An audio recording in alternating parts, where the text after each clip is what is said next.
আলাইকুম, আবারও নতুন একটি ব্লগ নিয়ে হাজির হয়ে গেলাম। তো রোজার ঈদের কয়েকদিন পরেই আমরা ঢাকায় চলে আসি, আর আম্মু বিকালবেলা এই স্পেশাল বিফ হালিমটা রান্না করেছিল। এরপর আমরা গ্রামের বাড়ি থেকে আসার সময় লগরা মুসলিম সুইটস থেকে মিষ্টি কিনে নিয়ে এসেছিলাম, কারণ এই দোকানের মিষ্টিগুলো খেতে অনেক মজা। তো আমরা এবার নিয়েছিলাম রসমালাই।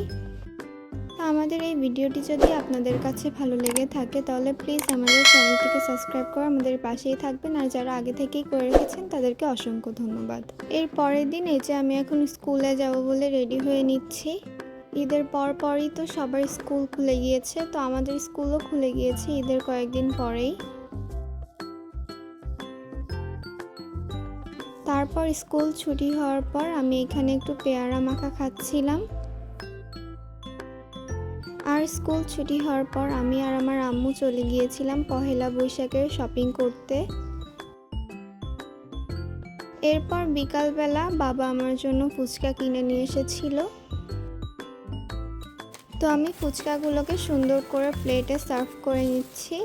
তো কার কার আমার মতো এরকম ঝাল ঝাল ফুচকা খেতে ভালো লাগে কমেন্টে জানাতে পারেন।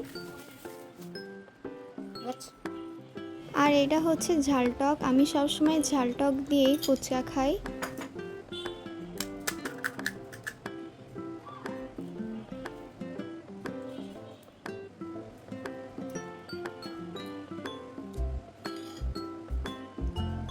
তারপর আমার আন্টি আমাদের বাসায় দুধ লাউ আর ভ্যানিলা কেক বানিয়ে নিয়ে এসেছিল, যেটা খেতে অনেক মজা হয়েছিল।